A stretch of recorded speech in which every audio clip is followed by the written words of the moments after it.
لڑکی رخصت کر کے لا رہے ہیں تو بندے بن کے لا رہے ہیں، باغی بن کے نہ لاویں کہ دلہن رخصت ہو کر آ رہی، جو اس وقت وبال چلا ہے، رات میں 2 بجے دلہن رخصت ہو رہی ہے۔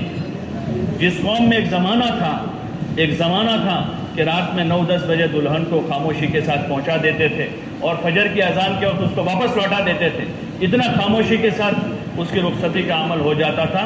وہ قوم اس بگاڑ پر جاوے کہ رات میں 2 بجے جلوس نکلا ہوا ہے، بے حیائی کے ساتھ، بے شرمی کے ساتھ، کیا خدا نہیں دیکھ رہا ہے؟ شرم نام کی بھی کوئی چیز ہے، اور بے غیرت ہے وہ محلے والے بھی جو دیکھ رہے تماشا اس کا۔ 100 گھر ہیں اس محلے میں، ایک آدمی ایسا نہیں جو ان کو کہے کہ بھائی صاحب یہ مناسب نہیں ہے۔ بے غیرت ہے وہ رشتہ دار، وہ چچا، وہ ماموں، وہ نانا، وہ دادا، جن کی غیرت مر چکی ہے، جو اپنے گھر میں آنے والی بہو کو پہلے دن سے بے حیا بنا کر لا رہے ہیں، اس کو باغی بنا کر لایا ہے۔ ان کی غیرتیں مر چکی ہیں۔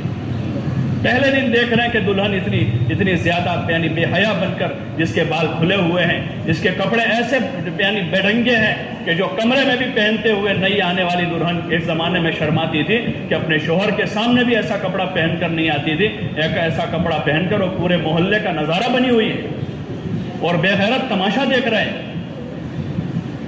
یہ اللہ کے عذاب کو دعوت ہے۔ جب زمین پر ایسی بے حیائی اور زنا عام ہوتا ہے تو پھر قسم قسم کی نئی بیماریاں آتی ہیں۔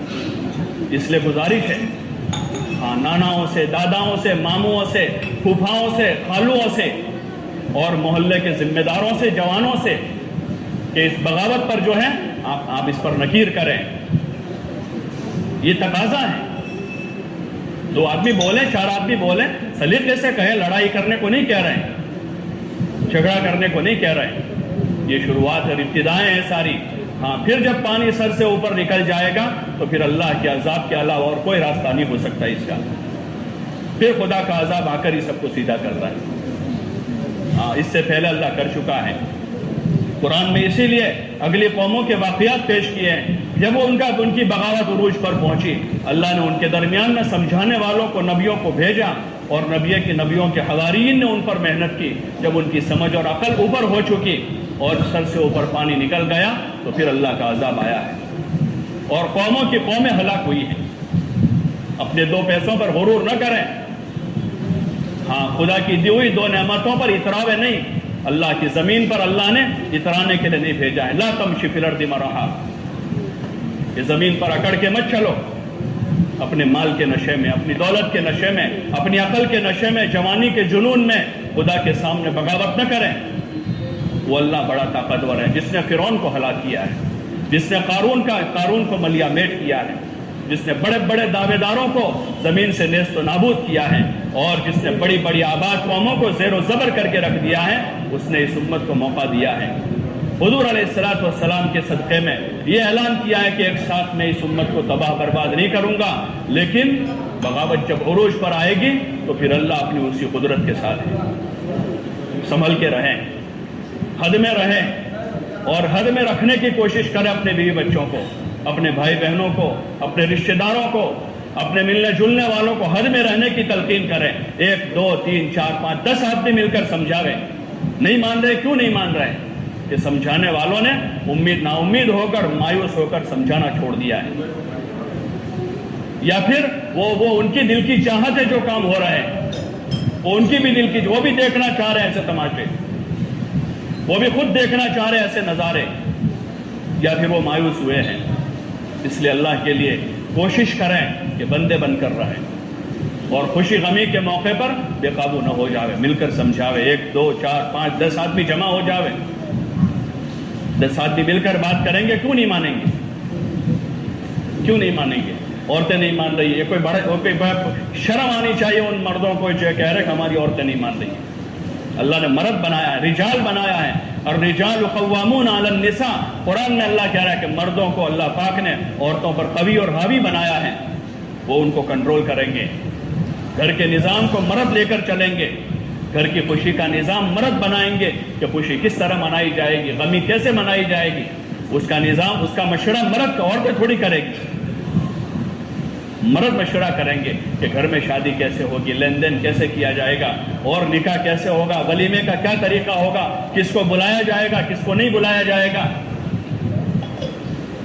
کن حالات میں ہوگا کس حالات میں نہیں ہوگا، اس کا نظام مرد بنائیں گے، اور مرد اللہ رسول کے تابع ہیں، وہ علماء سے پوچھیں گے کہ شادی کا کیا طریقہ ہے، ولیمے کا کیا طریقہ ہے، رخصتی کا کیا طریقہ ہے، ان سے پوچھ کر اپنے نظام کو چلائیں گے، تو پھر اس نظام کے ذریعے سے اللہ کی رحمتیں اس شادی پر رحمت اترے گی، اس گھر پر اللہ کی رحمت اترے گی، اس خوشی پر خدا کی رحمتیں نازل ہوگی، اور جب اللہ کی رحمتیں نازل ہوگی تو اللہ پاک نسلوں کو مالا مال کر دیتا ہے، پروان چڑھا دیتا ہے، اور جب اللہ کی رحمت سے دور ہو کر لعنتیں اتر جاتی ہیں لعنتیں، تو پھر ان لعنتوں کا وبال نسلوں کو بھگتنا پڑتا ہے۔ اس لیے آپ حضرات سے گزارش ہے، درخواست ہے کہ خوشی غمی میں باغی نہ بن جاؤ۔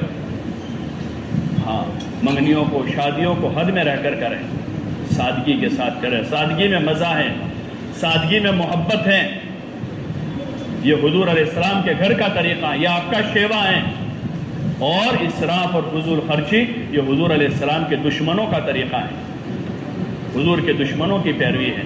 اس لیے سادہ نظام کرے اپنا گھر بار کا، اور اپنی شادی بیاہ کا، اپنی خوشی غمی کو سادگی کے ساتھ مناوے، سنت کا طریقہ معلوم کرے کہ اس میں سنت کیا ہے، سادگی میں رہتے ہوئے جتنا ہم حد میں رہ کر سکتے کریں۔ آپ رشتہ داروں کو کھلاوے، کون منع کرتا ہے؟ آپ رشتہ داروں پر احسان کریں، کون منع کرتا ہے؟ آپ اپنے دوستوں کے ساتھ اس میں سلوک کریں، کون منع کرتا ہے؟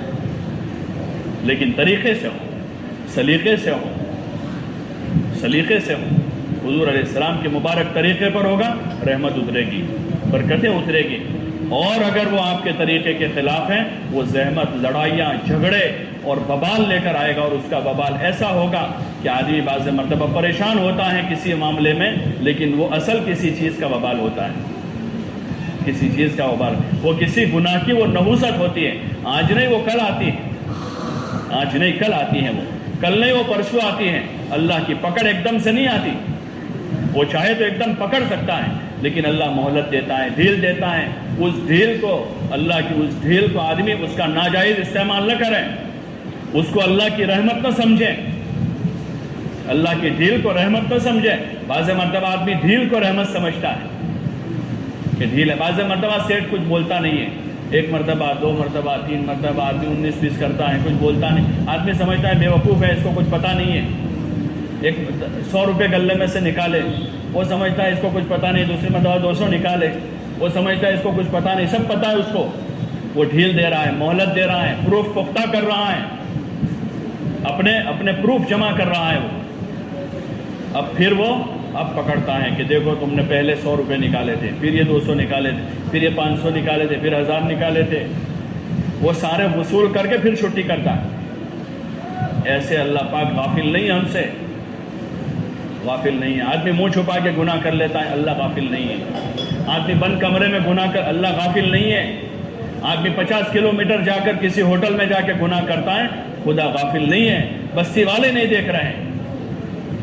آدمی کسی وادی میں جا کر گناہ کر رہا ہے، اپنی بیوی کو لے جا کر، بچوں کو لے جا کر، خدا اس سے غافل نہیں ہے۔ اس کی نہ سونے والی آنکھیں سب کچھ دیکھ رہی ہیں، اس کی نہ سونے والی آنکھیں دیکھ رہی ہیں۔ لا یدرکہ الابصار وہو یدرک الابصار وہو اللطیف الخبیر، کہ آنکھیں اس کو نہیں دیکھتی لیکن وہ سب کو دیکھ رہا ہے، وہ لطیف ہے، بہت باریک دیکھنے والا ہے۔ یہ کیا دنیا کے باریک سے باریک دیکھنے والے کیمرے کیا دیکھیں گے؟ وہ تو ایک ایجاد ہے، بندوں کی، مخلوق کی ایجاد ہے۔ وہ لطیف ہے، لطیف، لطیف کا معنی ہے بڑا باریک دیکھنے والا ہے۔ رات کی اندھیریوں میں اگر کوئی گھنے جنگل میں جا کر گناہ کر رہا ہے، خدا اسے دیکھ رہا ہے، خدا اسے دیکھ رہا ہے۔ بند کمرے میں کوئی کر رہا ہے، اللہ اسے دیکھ رہا ہے۔ لوگ ٹوپی داڑھی والوں سے شرم کر کے انجان ہو جاتے ہیں، کوئی ٹوپی داڑھی والا آتا ہے تو 19-20 ہو جاتے ہیں، چہرہ گھما لیتے ہیں۔ اللہ سے اتنی شرم نہیں آ رہی ہے، اللہ سے اتنی شرم نہیں آ رہی ہے کہ شادی میں ناچ گان ہو رہا ہے، لڑکیاں ناچ رہی ہیں، کوئی ٹوپی داڑھی والا گزرتا ہے تو لوگ کہتے ہیں بھائی تھوڑی دیر ٹھہر جاؤ، تھوڑی دیر ٹھہر جاؤ، گانا بج رہا ہے، لوگ سوئچ بند کر دیتے ہیں، کوئی ٹوپی داڑھی والا آ رہا ہے۔ ارے اس ٹوپی داڑھی والے رب سے شرم نہیں آ رہی ہے، اس ٹوپی داڑھی والے کے اللہ سے شرم نہیں آ رہی ہے، جس خدا نے پیدا کیا ہے، جس اللہ نے وجود بخشا ہے، جس اللہ نے سانس چلائے رکھا ہے۔ ابھی اس وقت اگر سانس روکتے تو کیا عالم ہوگا؟ اس لیے اللہ سے شرم کریں، اللہ سے ڈریں، اپنے گھر والوں کو، اپنے بچوں بچیوں کو